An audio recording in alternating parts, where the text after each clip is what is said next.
Hello students, स्वागत है आपका अपने यूट्यूब चैनल ड्रीम क्लासेस पर। अभी तक मैंने आपको जितने भी टॉपिक करवाए हैं वो सारे अपने अच्छे से क्लियर कर लिए होंगे।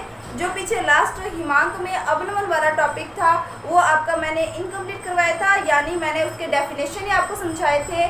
अब जो है अपने उसके पूरे पार्ट को कंप्लीट करने वाले हैं। तो स्टार्ट करते हैं हम आज के टॉपिक को।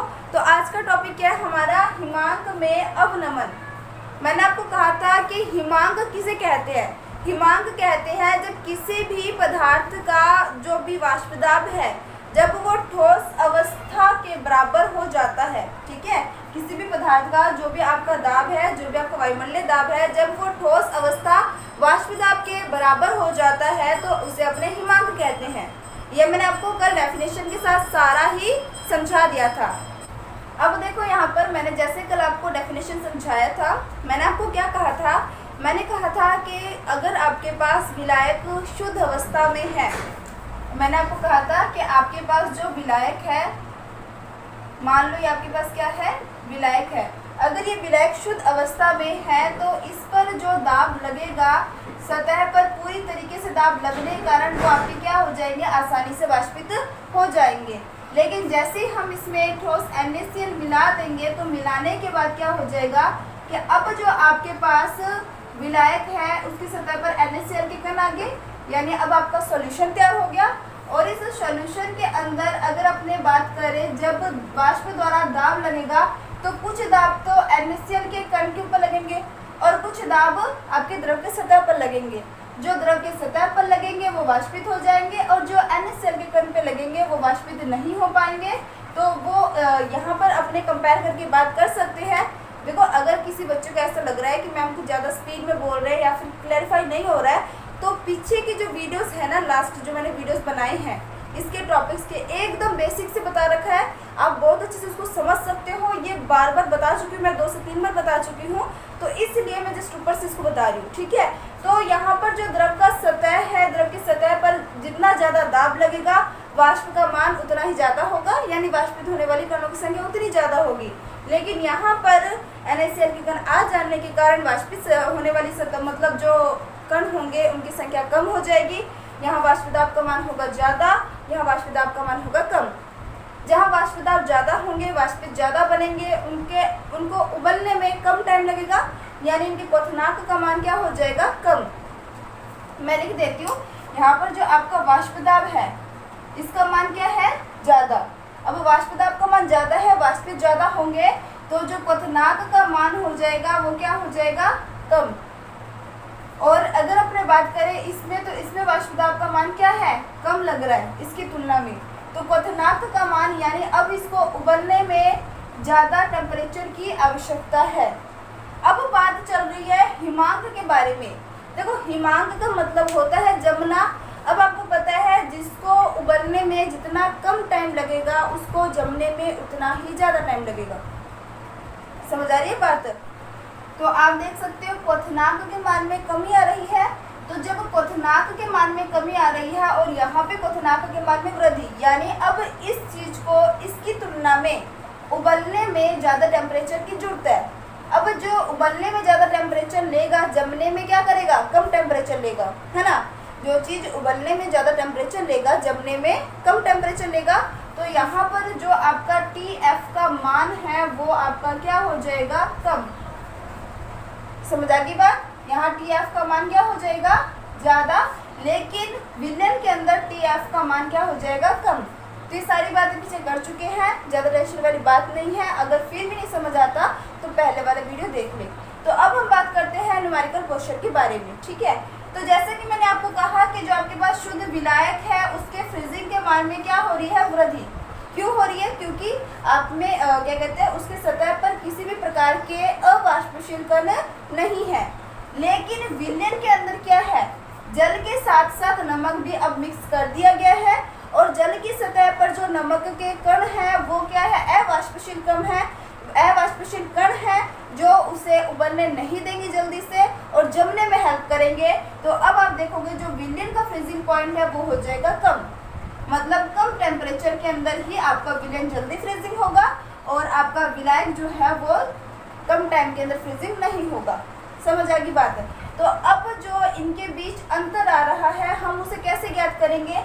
हम उसे ज्ञात करेंगे delta F is equals to जो अधिक मान है टी एफ नॉट माइनस जो कम मान है उससे माइनस करके। समझ आ गई बात? हम कभी भी किन्हीं दो चीज़ों के बीच जब अंतर ज्ञात करते हैं तो क्या करते हैं? दोनों मानों को घटा देते हैं और घटा के दोनों के बीच का अंतर हमें ज्ञात हो जाता है। तो ये फॉर्मूला हमारे किसको बता रहा है? जो हिमांक के अवनमन का मान आएगा और कितना अवनमन हो रहा है उस वैल्यू को बताएगा। क्लियर बात? तो ये जो डेल टी एफ है वो किसको बता रहा है? आपके हिमांक में अवनमन को बता रहा है। क्लियर बात? और जो टी एफ नॉट है वो शुद्ध विलायक की हिमांक बिंदु को बता रहा है। नॉट आ जाए तो शुद्ध विलायक, और जहाँ पर टी एफ है वो क्या कहते हैं विलयन की हिमांक बिंदु को बता रहा है। तो ये जो क्वेश्चन है इतना इसका स्क्रीनशॉट ले ले, फिर आगे हम बात करते हैं इसके बारे में।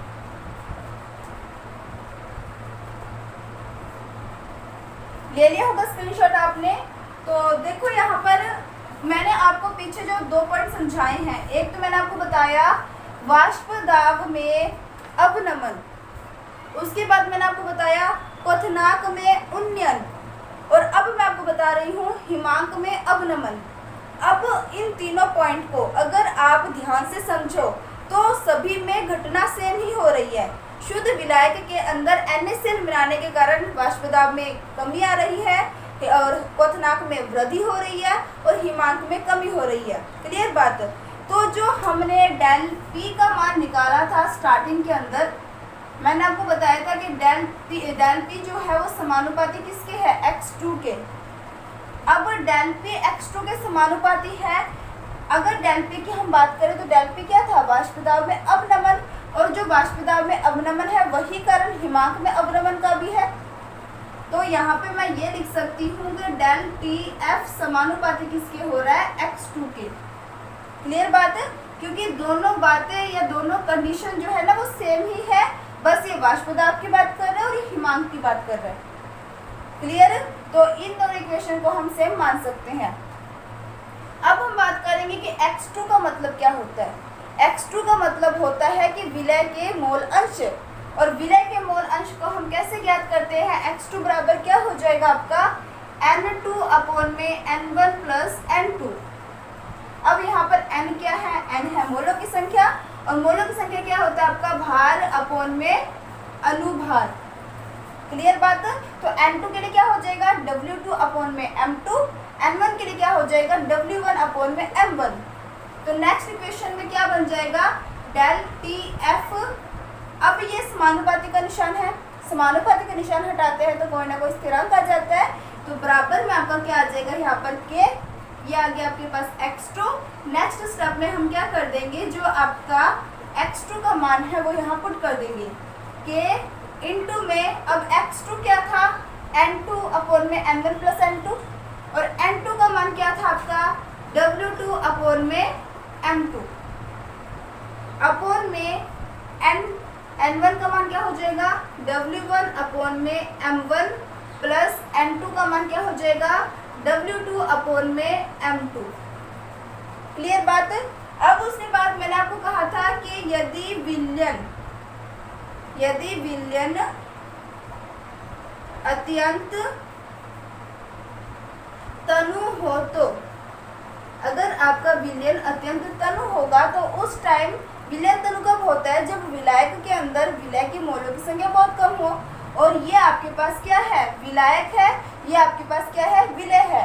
जब इनके मोलों की संख्या बहुत कम होगी तभी विलयन तनु होगा। तो इस मान को हम क्या कर सकते हैं? नगण्य मान सकते हैं। क्यों मान सकते हैं? क्योंकि जो आपके विलायक के मोलों की संख्या है वो आपके विलय से बहुत ही कम है। ठीक है? तो ये रहा आपका विलायक, ये रहा आपके विलय, और ये काफी कम होने के कारण तो इस वाले क्वेश्चन को मैं क्या मान लूँ? नगण्य मान लूँ। ठीक है? तो ये वाला मैं रेज कर देती हूँ यहाँ पर। अब नेक्स्ट स्टेप में क्या हो जाएगा? इस मान को हम छोड़ देंगे, नगण्य मान लेंगे। डेल टी एफ बराबर के यहाँ पे आ जाएगा W2 अपॉन में M2 अपॉन में आपका क्या चल रहा है W1 अपॉन में M1। अब जब कोई भी संख्या बटे में है तो ऊपर जाएगा तो मल्टीप्लाई में क्या बन जाएगा डेल TF बराबर K इंटू में W2 अपॉन में M2 इंटू में M1 अपॉन में W1। आई थिंक यहाँ तक समझ आ गया होगा। फिर नेक्स्ट स्टेप में हम क्या करते हैं डेल TF और जो हमारा K इंटू में M1 का मान है इसको अलग कर लेते हैं। पीछे जो मान बच जाएगा उनको लिख लेते हैं। क्या बच गया W2 अपॉन में M2 इंटू में W1। और मैंने आपको जैसा कि बताया था पीछे कि मोललता का फॉर्मूला क्या होता है, मोललता का फॉर्मूला होता है विलय के मोल। विलय के मोल सीधी बता देती हूँ। मैंने आपको बताया था कि मोललता का फॉर्मूला क्या होता है विलय के मोल अपॉन में विलायक का द्रव्यमान। ठीक है, तो विलायक आपके पास क्या है W1। क्लियर बात। अब देखो यहाँ पर N2 का मान अगर पुट कर दिया जाए तो क्या हो जाएगा आपका हो जाएगा W2 अपॉन में M2 और इसका मान क्या हो जाएगा W1। तो आप देखो ये दोनों आपको सेम नजर आ रहे हैं, यानी इस M को मैं यहाँ पे लिख सकती हूँ। क्या बन जाएगा मेरा न्यू फॉर्मूला डेल TF बराबर, अब इसको अब ये जो है ना जब हम इन दोनों को आपस में मल्टीप्लाई कर देंगे तो ये एक स्थिरांक की तरह कार्य करेगा जिसे हम KF बोलते हैं। और ये जो KF स्थिरांक है इसे अपने बोलेंगे हिमांक अवनमन स्थिरांक। क्लियर बात। अब ये तो आपके पास KF आ गया और मल्टीप्लाई में ये जो सारा क्वेश्चन है इसे हम क्या लिख देंगे M लिख देंगे। क्लियर। और अब मैंने आपको पीछे ये भी बता रखा है कि अगर आपके पास जो विलय के जो आपके पास विलायक का द्रव्यमान है अगर वो केजी में दे रखा है तो फॉर्मूला यही रहेगा, लेकिन अगर वो आपको ग्राम में दे देता है तो आप साथ में इसके साथ 1000 के साथ मल्टीप्लाई भी कर देते हो। तो ये सब नॉर्मल बातें हैं, आप फॉर्मूले के अंदर पुट कर सकते हो। क्लियर होगी बात। तो ये आपके पास फॉर्मूला बन गया। तो यहाँ तक जो है सारा क्वेश्चन न्यूमेरिकल वाला मेरे हिसाब से आपको अच्छे से समझ आ गया होगा। तो यहाँ पे मैं लिख देती हूँ जो आपका KF है वो क्या है, यहाँ पे होगा ये हिमांक अवनमन स्थिरांक। तो आप जल्दी से इसका स्क्रीनशॉट ले लें।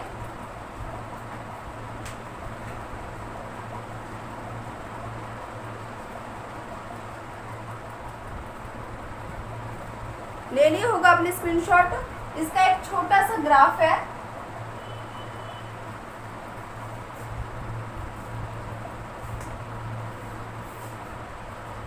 ग्राफ कुछ इस प्रकार से है।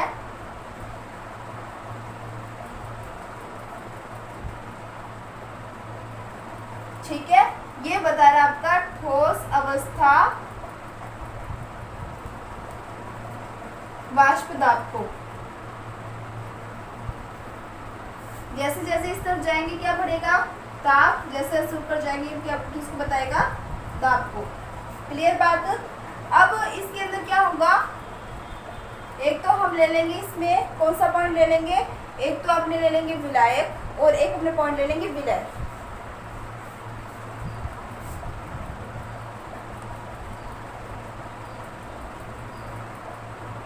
ये तो हो जाएगा शुद्ध विलायक और एक हो जाएगा आपका विलयन। ठीक है, नेक्स्ट स्टेप में हम क्या करते हैं, इसको इस तरीके से मिला देते हैं और इसको इस तरीके से मिला देंगे। ठीक है, अब जब हम टेम्परेचर के अकॉर्डिंग इसको देखें तो जो शुद्ध विलायक का मान है वो आपका क्या हो जाएगा TF नोट, उसकी वैल्यू आपको कुछ यहाँ पर मिलेगी और जो आपका विलयन होगा उसका मान आपको कहाँ मिलेगा, इससे पहले। यानी ग्राफ की हेल्प से भी हम ये कह सकते हैं कि जो आपके TF नॉट का मान है उसमें हिमांक का मान ज़्यादा है और जो TF का मान है यानी जो विलयन का जो आप वाष्प दाब की बात कर रहे हो उसका मान कम है।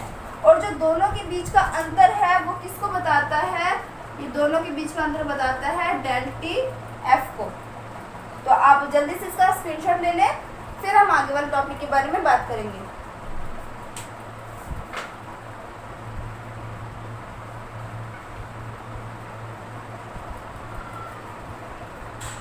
ले लिया होगा आपने स्क्रीनशॉट।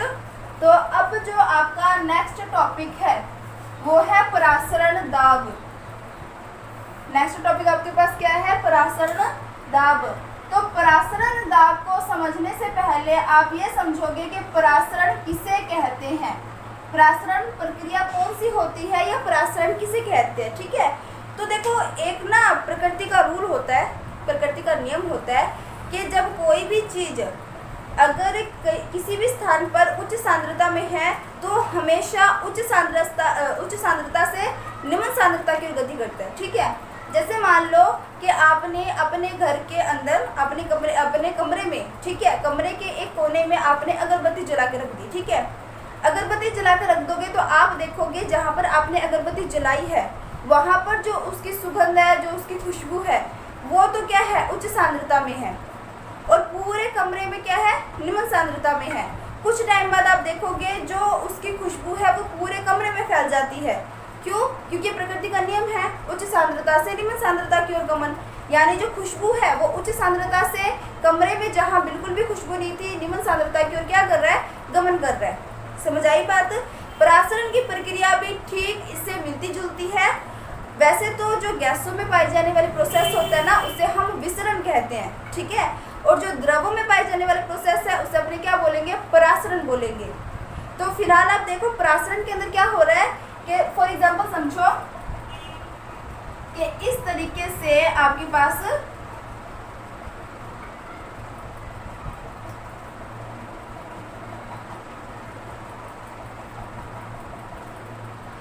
दो टंकी है। ठीक है, यूँ समझो दो टंकी है, इनके जस्ट बीच में क्या है? अर्ध पारगम्य झिल्ली। ये बीच में क्या है? इसके अर्ध पारगम्य झिल्ली, या फिर अपने इसको क्या बोलते हैं? SPM, semi permeable membrane. ठीक है, एक चीज और याद रखना है कि जो परासरण की प्रक्रिया है वो हमेशा अर्ध पारगम्य झिल्ली के हेल्प से ही होती है। अब इसमें क्या है? इस वाले जो आपके पास मान लो ये आपके पास क्या है? A है, और ये आपके पास क्या है? B। इसको अपने टंकी को A नाम दे दिया, इसको अपनों ने B नाम दे दिया। A वाले के अंदर क्या है? आपने शुद्ध विलायक भर रखा है। क्या भर रखा है आपने? शुद्ध विलायक, और इसमें आपका क्या है? विलयन है। क्लियर बात? इसमें तो क्या है आपका? शुद्ध विलायक, और इसमें आपके पास क्या है? विलयन। क्लियर बात? अब देखो ये प्रक्रिया कैसे होती है, समझना इसको कि जो आपके अगर हमने बात करी इस चीज को समझना, विलयन यहाँ पर क्या है? अधिक सांद्रता में है, लेकिन यहाँ पर विलयन आपका क्या है? निम्न सांद्रता में। अब आप बोलोगे कि मैम इसमें विलयन कहाँ है? ये तो विलायक है, यहाँ पर विलयन नहीं है, तो मैं ये बोल सकती हूँ कि इसमें विलयन निम्न सांद्रता में है, और यहाँ पर विलयन है तो मैं बोल सकती हूँ विलयन यहाँ पर अधिक सांद्रता में है। जैसा कि मैंने कहा कि जैसे हम अगरबत्ती को कमरे के एक साइड जलाते हैं तो वो उच्च सांद्रता से कहाँ जा रहा है? निम्न सांद्रता की ओर। समझाई ना बात? अब निम्न सांद्रता बोला है मैंने, इसका मतलब ये तो नहीं है कि कमरे के अंदर पहले से खुशबू थोड़ी थोड़ी थी, वहाँ पे तो बिल्कुल भी खुशबू नहीं थी। समझ आ रही है मेरी बात? ठीक वैसे इसको समझना कि यहाँ पर विलयन क्या है आपका?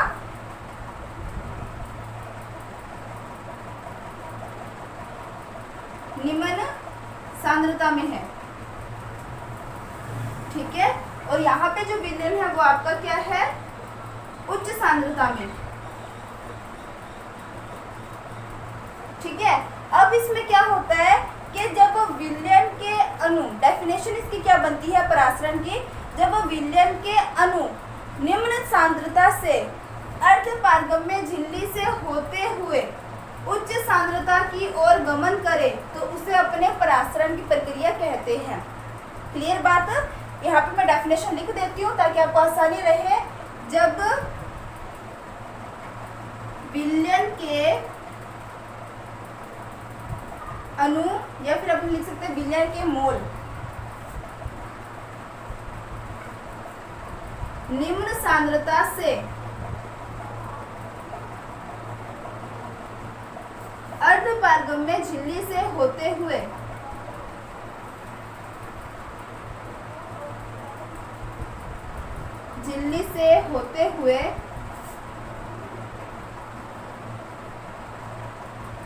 उच्च सांद्रता की ओर गमन करे।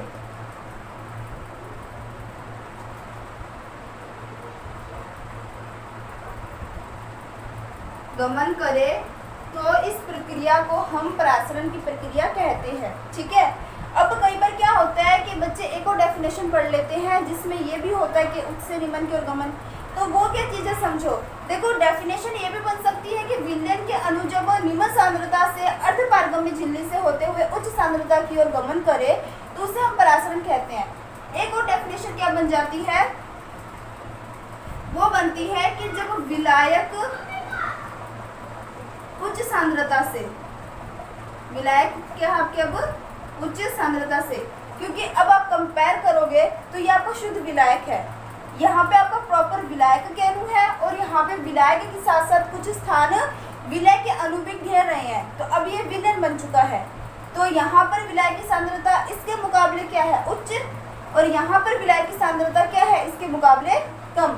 यानी मैं लिख सकती हूँ सेकंड में क्या है आपके विलायक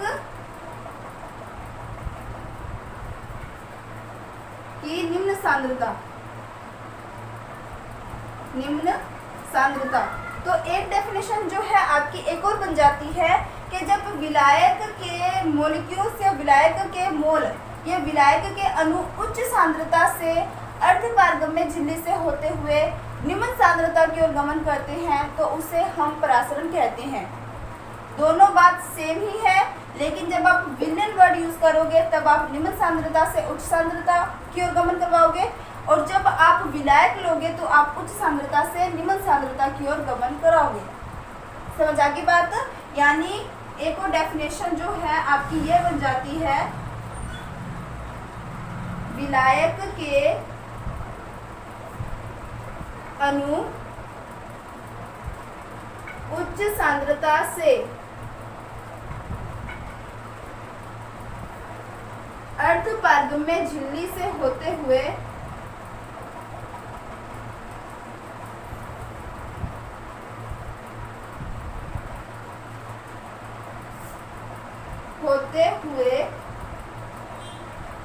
निम्न सांद्रता की ओर गमन करे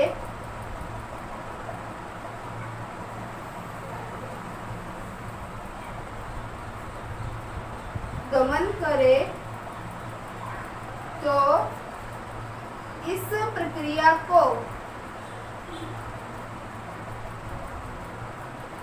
परासरण कहते हैं।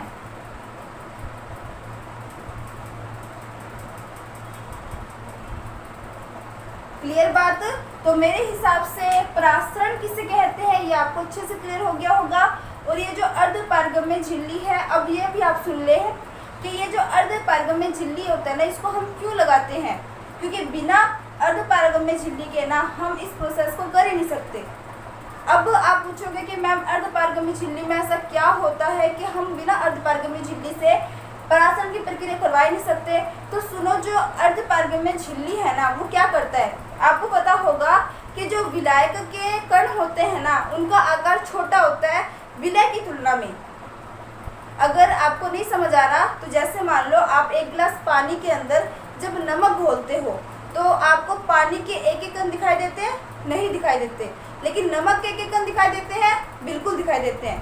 तो मतलब मैं ये बोल सकती हूँ कि जो विलायक के कण होते हैं उनका आकार होता है छोटा, और जो विलय के कण होते हैं उनका आकार होता है बड़ा। ये जो अर्धपारगम्य झिल्ली है ना, वो छोटे आकार को तो जाने देती है, लेकिन बड़े आकार को अपने में से होकर नहीं जाने देती। क्लियर बात। तो मैं ये बोल सकती हूँ कि जो अर्धपारगम्य झिल्ली है वो क्या हेल्प कर रही है, वो हेल्प कर रही है कि विलय के कण इसमें से आर पार हो सके, लेकिन विलय के कण कभी भी इसमें से आर पार नहीं हो सकते। समझ आ गई बात। तो अर्धपारगम्य झिल्ली का काम यही होता है कि विलय के अणुओं को भेजना, इसलिए अर्धपारगम्य झिल्ली लगाना जरूरी है।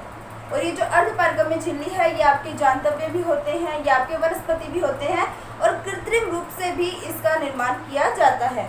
तो आप जल्दी से इसका स्क्रीनशॉट ले लें, फिर हम नेक्स्ट टॉपिक की बात करते हैं।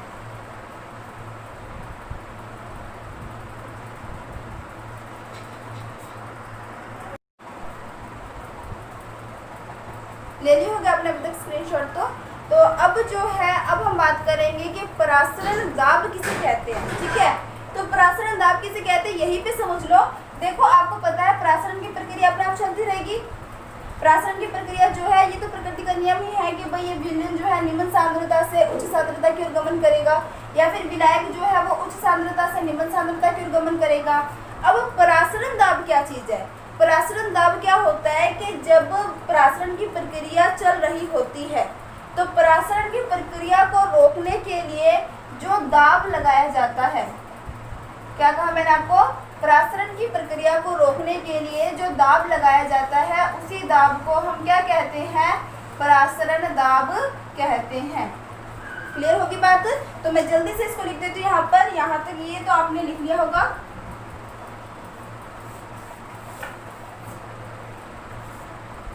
तो अब आती है डेफिनेशन किसकी? परासरण दाब की।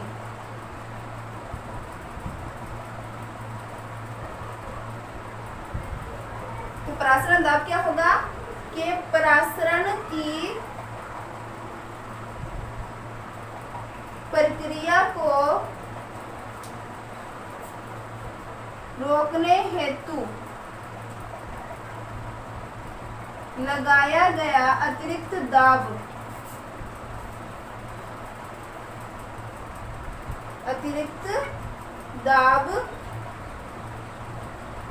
परासरण दाब कहलाता है। परासरण दाब कहलाता है और इसे पाई से प्रदर्शित करते हैं। इसे किससे प्रदर्शित करते हैं? पाई से प्रदर्शित करते हैं। क्लियर बात? परासरण की प्रक्रिया चल रही है, इसको रोकने के लिए जो आप अतिरिक्त दाब लगाते हो, दाब लगाने से ये जो प्रोसेस है ये यहीं पे रुक जाएगी। इसी दाब को हम परासरण दाब कहते हैं और इसे पाई से प्रदर्शित किया जाता है। तो इसको भी स्क्रीनशॉट ले लें जल्दी से, फिर हम बात करेंगे आगे इसके बारे में।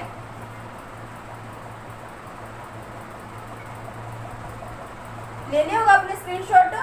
तो देखो यहाँ पर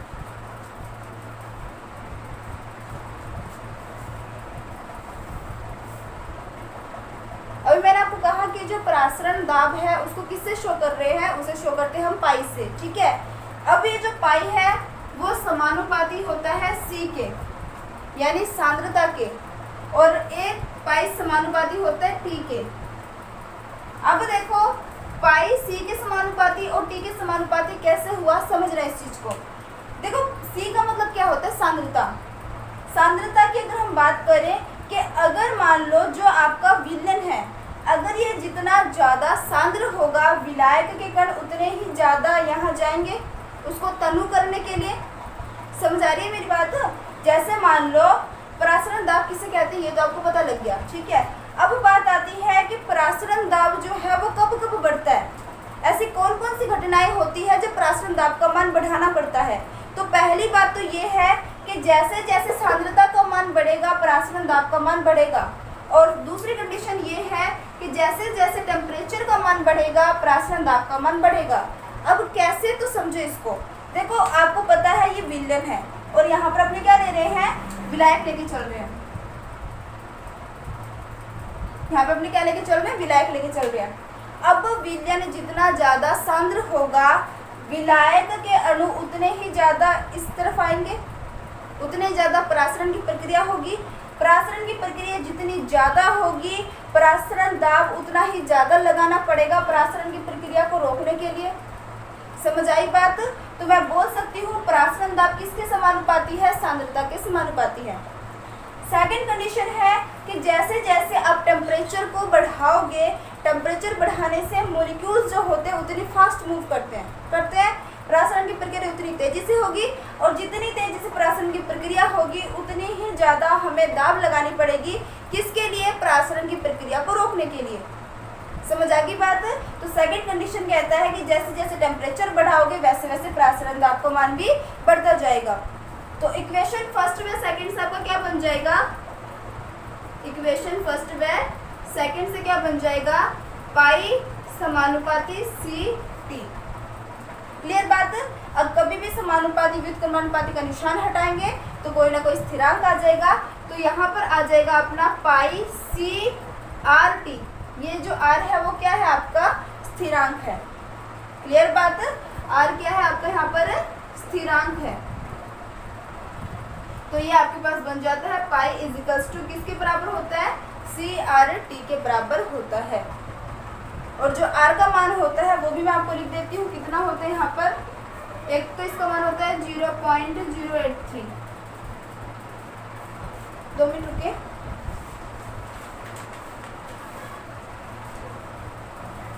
ठीक है, और इसका मात्रक हो जाएगा लीटर बार इनवर्स और केल्विन इनवर्स।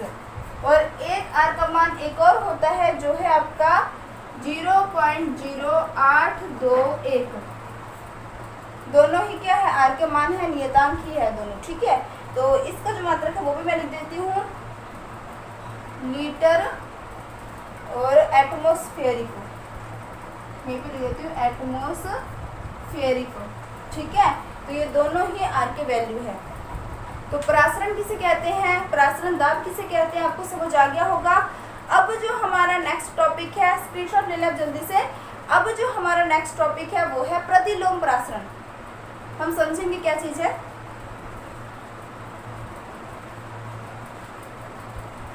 अब जो आपका टॉपिक है वो है प्रतिलोम परासरण।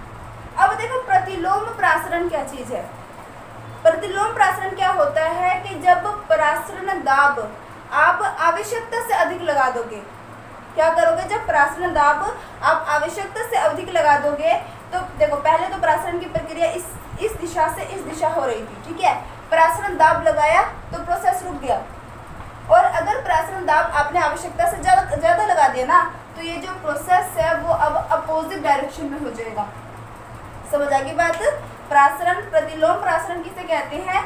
जब परासरण अतिरिक्त परासरण दाब दे दिया जाता है तो जो परासरण की प्रक्रिया है वो विपरीत दिशा में होने लग जाती है। क्लियर बात? परासरण की प्रक्रिया किस दिशा में हो रही है? विपरीत दिशा में, तो उसे हम प्रतिलोम परासरण कहते हैं। तो लिख देती हूँ मैं यहाँ पर। अब जो आपका टॉपिक है वो है प्रतिलोम परासरण, और इसकी डेफिनेशन भी लिख देती हूँ मैं। प्रतिलोम परासरण किसे कहते हैं? तो देखें यहाँ पर,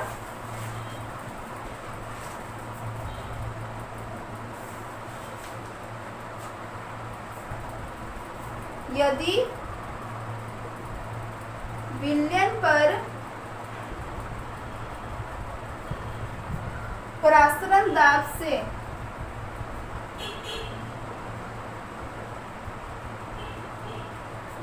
अधिक दाब लगाया जाता है तो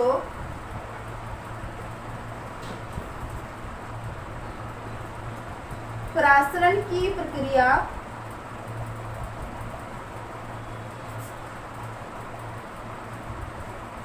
विपरीत दिशा में होने लग जाती है।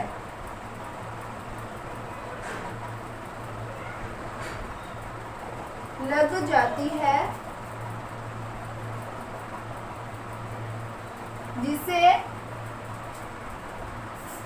प्रतिलोम परासरण कहा जाता है।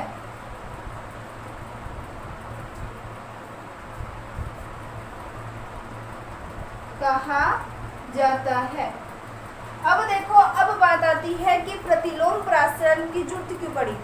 परासरण दाब हमें आवश्यकता से अधिक लगाने की क्यों जरूरत है? तो देखो यहाँ पर जो समुद्री जल होते हैं, आपको पता है समुद्री जल से हम क्या करते हैं, नमक की मात्रा अलग करते हैं और साफ जल अलग कर लेते हैं। तो वहाँ पर हमारा प्रतिलोम परासरण जो है वो वर्क करता है। कैसे करता है देखना है यहाँ पर।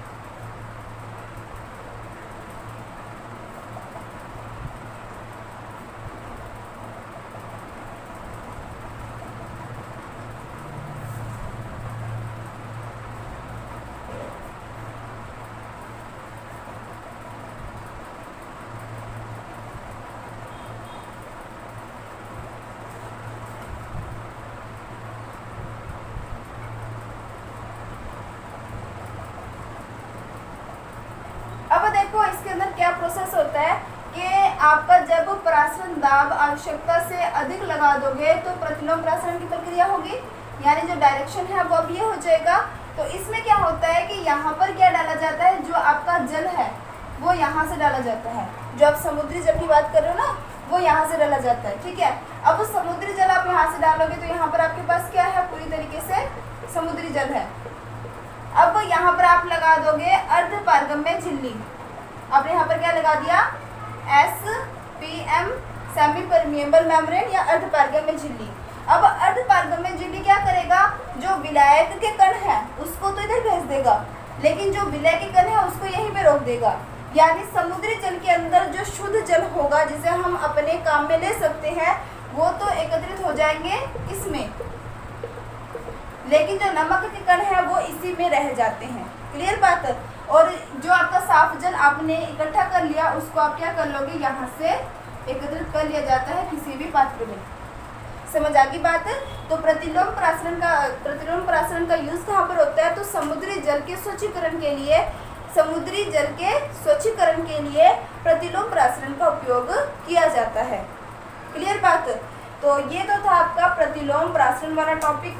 तो आप जल्दी से इसका स्क्रीनशॉट ले लें।